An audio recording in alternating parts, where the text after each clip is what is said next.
पहला क्वेश्चन है world longest river is, विश्व की सबसे लंबी नदी जो है वो कौन सी है इनमें से? तो वो है river Nile. Answer is a option, river Nile. ठीक है, सो रिवर नाइल है, ये देखो ये है रिवर नाइल जो आपके कैरो इजिप्ट से स्टार्ट होती है, यहाँ से स्टार्ट होती है, इस तरीके से जाती है। और रिवर नाइल जो है अफ्रीका की रिवर है, Africa. This is important question, clear. और यहाँ से बहुत सारी कंट्रीज़ लगती हैं, जैसे कि इथोपिया हो गया, एरिट्रिया हो गया, युगांडा हो गया, सूडान हो गया। ठीक है, तो दीज आर द कंट्रीज़ जो इनके साथ जो हैं लगती हैं। और बहुत सारी रिवर्स और भी, मतलब बहुत सारी कंट्रीज़ जो हैं साथ साथ लगते हुए चलती जाती हैं। तंजानिया, कीनिया, ये सारी रिवर्स ये सारे जो हैं आपके कंट्रीज़ हैं, साउथ सूडान। तो these are also the part of the आपके river system, that is the Nile. Ganga river, आपको पता है कि गंगा रिवर जो है उत्तराखंड से स्टार्ट होती है, और जो आपका गंगोत्री ग्लेशियर से जब देवप्रयाग में भागीरथी और अलकनंदा मिलते हैं, तब जाके आपकी गंगा रिवर स्टार्ट होती है। अमेज़न रिवर अगर हम बात करते हैं तो अमेज़न जो है ये साउथ अमेरिका के अंदर है, दक्षिण अमेरिका के अंदर। और अमेज़न जो फॉरेस्ट हैं, जंगल हैं, अमेज़न के फॉरेस्ट जंगल, इनको हम क्या कहते हैं? लंग्स ऑफ द वर्ल्ड, जाने के वर्ल्ड का लंग्स, क्योंकि सबसे ज़्यादा यहाँ पे ट्री कवर देखने को मिलता है, बहुत डेंस है, और ऑब्वियसली बात है लंग्स ऑफ द वर्ल्ड, इसलिए ऑक्सीजन मिलेगी।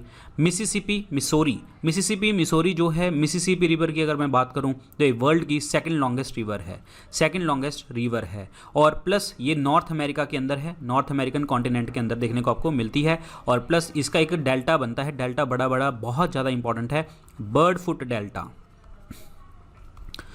फुट डेल्टा जो है वो मिसिसिपी रिवर का है। तो इसमें आंसर क्या बनने वाला है आपका? Answer is a option, river Nile. What is the similarity between the Milwaukee deep, Java trench and Challenger deep? ये मिलवुकी डीप, जावा ट्रेंच और चैलेंजर डीप में क्या आपका जो है समानता है? तो दीज आर द जो ट्रेंचेस हैं डिफरेंट जगह के ऊपर हैं। जैसे मिलावुक डीप जो है अटलांटिक के अंदर है, जावा ट्रेंच आपकी इंडियन की है, और चैलेंजर डीप जो है आपकी पैसिफिक ओशन, प्रशांत महासागर की है।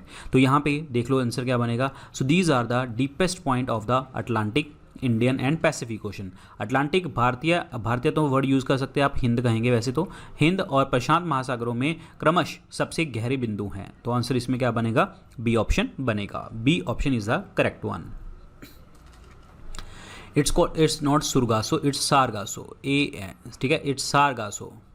सारगासो समुद्र जो है ये किस देश में स्थित है? सारगासो जो है मैं आपको दिखा देता हूँ, फिर हम टिक करते हैं। So this is the Sargasso Sea. ये नॉर्थ अटलांटिक ओशन के अंदर देखने को आपको मिलता है, और ये एक ऐसा सी है, एक ओनली धरती के ऊपर एक ऐसा सी है जिसकी कोई भी लैंड बाउंड्री नहीं है। No land boundary is there. ठीक है, सारे के सारे जो है ये पानी के साथ जो है ऐसे चलता जा रहा है। और ये यहाँ पे सारगासो एक वीड है, सारगासो इस रिवर के अंदर बहुत सारा देखने को आपको मिलता है, नॉर्थ अटलांटिक ओशन के अंदर देखने को आपको मिलेगा। सो देखिए जी आंसर क्या बनेगा इसका। सो किस देश में है जी? ये अमेरिका के अंदर है, तो नॉर्थ अटलांटिक ओशन के अंदर है, उत्तरी अटलांटिक महासागर में। तो answer is B option is the correct answer. Next देखते हैं, which one among the following are the best explains the reason for the eastern and the western boundaries of the Pacific Ocean experiencing frequent earthquake? ये earthquake यहाँ पे इतने ज़्यादा क्यों आते हैं? क्योंकि मैंने आपको बताया था कि पैसिफिक ओशन के अंदर एक चीज़ देखने को मिलती है, ring of fire. Ring of fire जो है आपस में प्लेटें टकराती हैं, और जिसके कारण जहाँ पे अर्थक्वेक और जो है आपके वॉल्केनो वगैरह देखने को मिलते हैं, जाने के आपके भूकंप भी आते हैं, ज्वालामुखी भी यहाँ पे फटते हैं। रीज़न क्योंकि इनके प्लेट के मार्जिन आपस में टकरा जाते हैं। सुपर इंपॉर्टेंट क्वेश्चन है। सो यहाँ पे देखिए जी, these are deep trenches along, नहीं, the high mountain stretch along the continent, नहीं ये भी कुछ भी नहीं है। These margin coincide with the, yes ये है, ये बनेगा। ये मार्जिन प्लेट जो है मार्जिन के साथ मेल खाता है और टकराता है, जिसके कारण जो है भूकंप और आपका जो है ज्वालामुखी, अर्थक्वेक और वोल्केनोस देखने को आपको मिलते हैं। Answer is C option, ring of fire. Cold Labrador current brings 9 month winter to.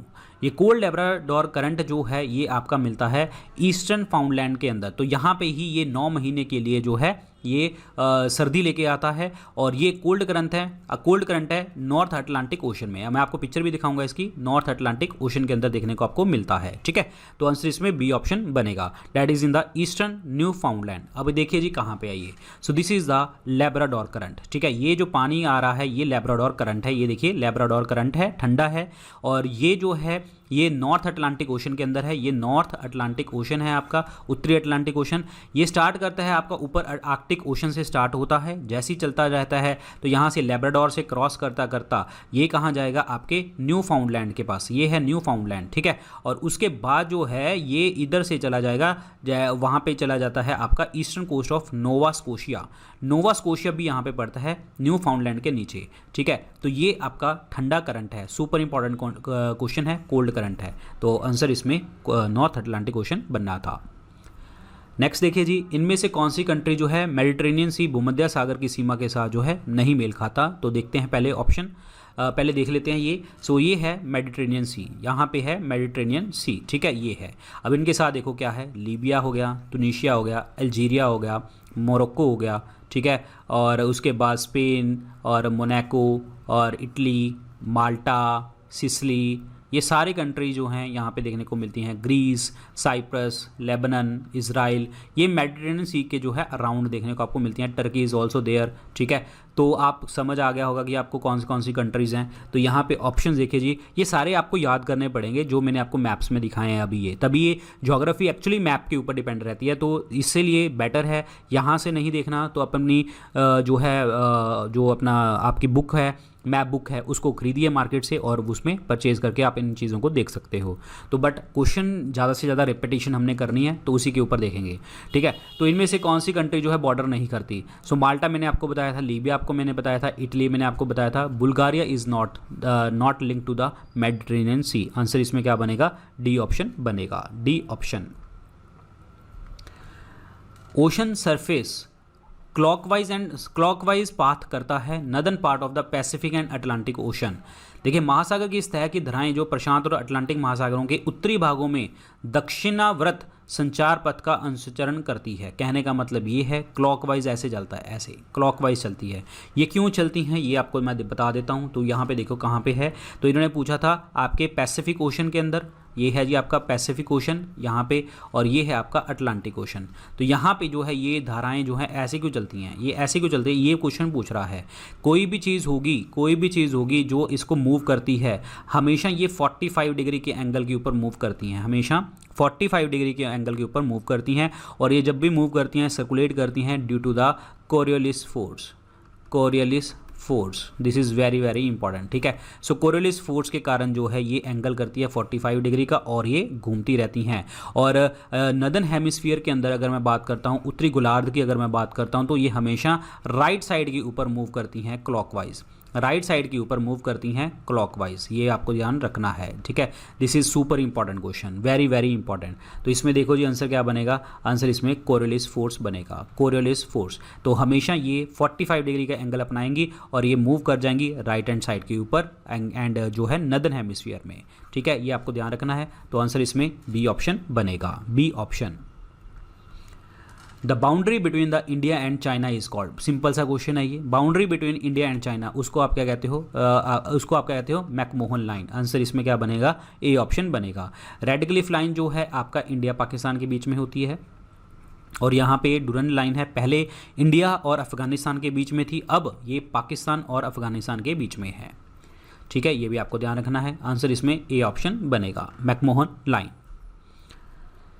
Caspian Sea जो है लार्जेस्ट इनलैंड सी है, लेक है वर्ल्ड के अंदर, ये कहाँ पे लोकेटेड है। कैस्पियन सागर जो है ये दुनिया का सबसे बड़ा अंतर्देशीय समुद्र या झील स्थित है। ये कहाँ पे स्थित है, पहले देखो कहाँ पे स्थित है। तो this is the Caspian Sea. So Caspian Sea जो है ये यूरोप और एशिया के पार्ट में स्थित है, यूरोप और एशिया। यहाँ पे यूराल रिवर है, यहाँ पे यूराल माउंटेन्स भी हैं। यूराल माउंटेन्स भी आपकी कहाँ पे पड़ती हैं, यूरोप और एशिया के अंदर हैं ये भी, ठीक है। तो कैस्पियन भी क्या है आपका, अगेन जो है यूरोप और एशिया के बीच में देखने को आपको मिलता है। सुपर इंपॉर्टेंट क्वेश्चन है। और ये जो कैस्पियन सी है ये लार्जेस्ट इनलैंड लेक है, ये अगेन यूरोप और एशिया के अंदर देखने को मिलता है। कैस्पियन सी जो है लार्जेस्ट इनलैंड वाटर है, ध्यान रखना है। और यहाँ पे बहुत सारी माउंटेन्स वगैरह भी आपको देखने को मिलते हैं, इट्स कॉशियस जो है माउंटेन्स वगैरह, चलो वो मैटर नहीं करता, बट आपको ये दोनों याद करना है, Caspian Sea and Ural Mountains, ये दोनों जो हैं यूरोप और एशिया के अंदर देखने को आपको मिलती हैं। तो यहाँ पे आंसर देखो जी क्या बनेगा, partly in the Europe and partly in the Asia. तो आंसर इसमें सी ऑप्शन बनेगा, partly in the Europe and partly in the Asia. Inland of Seychelles are located in, Seychelles का द्वीप जो है वो कहाँ पे स्थित है, ये है जी सेशल्स। तो सेशल जो है ये कहाँ पे है जी, आपके इंडियन ओशन के अंदर। तो ये है इंडियन ओशन, यानी कि हिंद महासागर के अंदर देखने को आपको मिलता है। तो आंसर इसमें सी ऑप्शन बनेगा। जस्ट इतना सा क्वेश्चन है, आंसर इज सी ऑप्शन। और to which of the following Grand Bank and Dogger Bank are related. देखिए पहले तो लोकेशन देख लेते हैं, ये है ग्रैंड बैंक, ठीक है, ग्रैंड बैंक, और ये है डोगर बैंक। क्लियर। तो यहाँ पे अब आपको देखना है कि इसका रिलेशन क्या है। एक्चुअली ये दोनों के दोनों क्या हैं, शैलो सी हैं, यानी कि बहुत ज़्यादा गहराई में ये नहीं है, शैलो सी हैं। और जो ग्रैंड बैंक है आपका ये वाला, और इसमें दो है लैब्राडोर करंट, ठीक है, लैब्राडोर करंट और गल्फ स्ट्रीम, ये दोनों आके मिलते हैं ऐसे, ठीक है, ये ग्रैंड बैंक में। और यहाँ पे जो होता है फिशिंग ग्राउंड देखने को आपको मिलते हैं। ये भी आपको याद रखना है कि जहाँ पे ठंडा पानी और गर्म पानी मिलेगा वहाँ पे आपके फिशिंग ग्राउंड्स देखने को मिलेंगे, फिशिंग जोन देखने को आपको मिलेंगे। सो ऐसे ही आपका डोगर बैंक है। डोगर बैंक जो है आपका कहाँ पे है, नॉर्थ सी के अंडर है। यहाँ पे दोनों के पास जो है आपके फिशिंग जोन होते हैं। तो आंसर इसमें क्या बनेगा, बी ऑप्शन बनेगा। मेन फिश कैचिंग जोन है, मछली पकड़ने के क्षेत्र हैं। वर्ल्ड की सबसे लार्जेस्ट फ्रेश वाटर लेक बताइए। विश्व की सबसे बड़ी ताजे पानी की झील इनमें से कौन सी है, ताजे पानी की झील इनमें से कौन सी है। तो वो है लेक बेकाल। आंसर इसमें क्या बनेगा, सी ऑप्शन बनेगा, लेक बेकाल। लेक बेकाल जो है सबसे ताजे पानी की झील है, लार्जेस्ट फ्रेश वाटर लेक है, और यही आपकी क्या है, डीपेस्ट, सबसे गहरी डीपेस्ट वाटर लेक भी देखने को आपको मिलती है। और ये जो लेक बेकाल है ये आपकी फुल्ली मेल्टेड है और साइबेरियन माउंटेन से जो है, साइबेरियन माउंटेन से देखने को आपको मिलती है। ये पानी आता है साइबेरियन माउंटेन से। सुपर इंपॉर्टेंट क्वेश्चन है, आंसर इसमें सी ऑप्शन बनेगा, lake Baikal, very very important, Siberia में। और लेक जो है तंजानिका, लेक तंजानिका जो है अफ्रीका के अंदर है, अफ्रीका के अंदर ग्रेट लेक। और ये जो है second oldest fresh water lake है वर्ल्ड के अंदर, और वर्ल्ड की सबसे लंबी कह सकते हो, लॉन्गेस्ट फ्रेश वाटर लेक है। लेकिन यहाँ पे क्या पूछा था, लार्जेस्ट, तो लार्जेस्ट मतलब बल्क में होता है, वॉल्यूम के कॉन्टेक्स्ट में होता है, तो वो ये है। लेकिन लॉन्गेस्ट लंबी नदी पूछा, लंबी मतलब ऐसे कितनी दूर लंबी बहती है, तो वो लेक तंजानिका है। उसके बाद है लेक सुपीरियर। लेक सुपीरियर जो है नॉर्थ अमेरिका की झील है, नॉर्थ अमेरिका की, उत्तरी अमेरिका की, ठीक है। लेक मिशिगन, लेक मिशिगन जो है ये भी नॉर्थ अमेरिका की है, उत्तरी अमेरिका की। आंसर इसमें क्या बनेगा भाई, सी ऑप्शन बनेगा, लेक बेकाल। तो यहाँ पे देखो कहाँ पे है, ये है लेक बेकाल, ये कहाँ पे है आपके साइबेरिया के अंदर, ठीक है। सुपर इंपॉर्टेंट क्वेश्चन है, साइबेरियन के अंदर, very very important. Which among the following current is produced upwelling of water off the coast of Chile and Peru. Chile और पेरू के तट पर पानी के अपवाह के द्वारा निम्नलिखित में से कौन सी धारा उत्पन्न होती है, ये ध्यान रखना है। चिले एंड पेरू, पहले आप देखते हैं कहाँ पे चिले एंड पेरू, तो यहाँ पे होता है ये चिले एंड पेरू, ये वाला इलाका, ठीक है। तो यहाँ पे जो पानी उठता है इस साइड पे, वो कौन सा पानी उठ रहा है, ये पेरू करंट उठ रहा है। ये पेरू करंट है जो चिले और आपके पेरू के बीच में है। और ये क्या है, साउथ अमेरिका, दक्षिण अमेरिका वाला पार्ट है। दक्षिण अमेरिका का बाद पश्चिम वाला पार्ट है, वेस्टर्न पार्ट है ये, जहाँ पे आपका पेरू करंट आ रहा है। तो इसमें आंसर क्या बनेगा आपका, दैट इज आपका पेरू करंट। पेरू करंट को ही हम क्या कहते हैं, हम्बोल्ट करंट कहते हैं, ये भी आपको याद रखना है। तो आंसर इसमें क्या बनेगा भाई, पेरू और हम्बोल्ट करंट। आंसर इसमें बी ऑप्शन बनेगा। सुपर इंपॉर्टेंट क्वेश्चन है। Coral reefs are the marine counterparts of, प्रवाल भित्तियों के समुद्री समक्ष है। ये है जी आपके कोरल रीफ्स। तो ये कहाँ, ये इनको हम और क्या कहते हैं, कल वाले लेक्चर के अंदर जो है हमने प्रीवियस फर्स्ट लेक्चर के अंदर बात करी थी, ट्रॉपिकल रेन फॉरेस्ट, जाने के दे आधा ट्रॉपिकल रेन फॉरेस्ट, उष्ण कटिबंधीय वर्षा वन है ये। और कोरल रीफ्स को पैदा करने के लिए आपको टेम्परेचर भी ज़्यादा गर्म चाहिए, वार्म टेम्परेचर चाहिए होता है, ठीक है, सेलाइन वाटर चाहिए होता है, और साफ पानी चाहिए होता है। और ये शैलो वाटर के अंदर जो है, यानी कि ज़्यादा गहराई वाले वाटर में, पानी में ये उगते हैं coral reef. Super important part है। आंसर इसमें क्या बनेगा, बी ऑप्शन बनेगा, ट्रॉपिकल रेन फॉरेस्ट इनको कहते हैं। 17th पैरेलल जो है समानांतर, ये किसको अलग करता है, तो दिस जो है लाइन इज 17th पैरेलल। ये किसको अलग कर रहा है जी, ये नॉर्थ वियतनाम और साउथ वियतनाम को अलग कर रहा है। तो आंसर इसमें क्या बनने वाला है, that is C option, North and South Vietnam. C option क्या बनेगा, राइट आंसर बनेगा। इनमें से कोल्ड ओशन करंट कौन से हैं, Humboldt current cold ocean current है, इसको मैंने आपको बताया था कि पेरू करंट कहते हैं। ब्राज़ीलियन भी है, कैनरी भी है। ओएशियो करंट जो है ये वाला, ठीक है, सॉरी ये जो हम्बोल्ट भी आपका क्या है, कोल्ड वाला है, और ये वाला भी कोल्ड वाला है, और ये वाला भी कोल्ड वाला है, लेकिन ब्राज़ील वाला जो है वार्म करंट है। ठीक है, ये भी आपको ध्यान रखना है। तो आंसर इसमें क्या बन जाएगा आपका 1, 3, 4 बनेगा। तो आंसर इसमें सी ऑप्शन बनेगा। ब्राज़ील वाला जो करंट है वो वार्म करंट है, ये आपको ध्यान रखना है। सी ऑप्शन क्या बनेगा, राइट आंसर बन जाएगा। अब इनमें से जो है कथन कौन से सही हैं, करेक्ट स्टेटमेंट इनमें से कौन सी हैं। पहला देखते हैं क्या कहते हैं। पहला पॉइंट आपको क्या कहता है, that is Benguela current had its influence in the formation of Kalahari desert. Kalahari मरुस्थल के निर्माण में बेंगुलिया धारा का अपना प्रभाव था। यानी कि जहाँ जहाँ पे आपके ठंडे पानी की ये जो आते हैं तो वहीं पे ही आपके डेजर्ट बनते हैं। ये आपका पॉइंट बिल्कुल सही है। बेंगुलिया करंट के वेस्टर्न साइड के ऊपर हमेशा देखिए, कोल्ड करंट जहाँ पे भी चलेगा उसके वेस्टर्न साइड के ऊपर, पश्चिम साइड के ऊपर जो है आपको ये डेजर्ट देखने को आपको मिलते हैं। ये आपको याद रखना है हमेशा कि जहाँ जहाँ पे आपका पानी चलेगा ठंडे वाला, उसकी पश्चिम वाली डायरेक्शन में आपके डेजर्ट बनते हैं। तो इसका मतलब बेंगुलियन करंट के कारण कालाहारी डेजर्ट बनता है। ये आपका पॉइंट बिल्कुल सही है। दूसरा देखिए जी क्या कहता है, Agulhas current had its influence in the formation of Thar desert. गलत जी, थार डेजर्ट इंडिया में, अगुलास करंट तो कहीं और है। तो ये तो गलत हो गया जी, आपका दूसरा पॉइंट आपका बिल्कुल गलत हो गया। क्योंकि ये जो आपका अगुलास करंट है, नो डाउट कि ये इंडियन ओशन के अंदर है, इंडियन ओशन हिंद महासागर में है, लेकिन इसका मतलब ये नहीं है थार डेजर्ट, क्योंकि थार डेजर्ट की जो बाउंड्री है वो अरब सागर से है, अरेबियन सी से है, ना कि आपकी जो है इंडियन ओशन के साथ है। क्लियर। थर्ड देखिए, the currents of the northern Indian ocean change its course of the flow twice a year. यानी कि जो हमारा उत्तरी हिंद महासागर की धाराएं हैं उनका प्रभाव जो है 2 बार बदलता है। ये भी आपका पॉइंट बिल्कुल सही है। तो इसका जो आंसर बनेगा वो क्या बनेगा आपका, सी ऑप्शन बनेगा। 1 and 3 only, 1 and 3 only is the correct answer. C option क्या बनेगा, राइट आंसर बनेगा। सेकंड ऑप्शन इसका गलत है। Answer is C option. Which of the longest current known as black current due to its black colour. इनमें से कौन सा काले रंग के कारण सबसे लंबे समय तक ब्लैक करंट के रूप में जाना जाता है, ब्लैक धारा के नाम से जाना जाता है। तो ये है आपका कुरुशियो करंट। आंसर इसमें बी ऑप्शन बनेगा।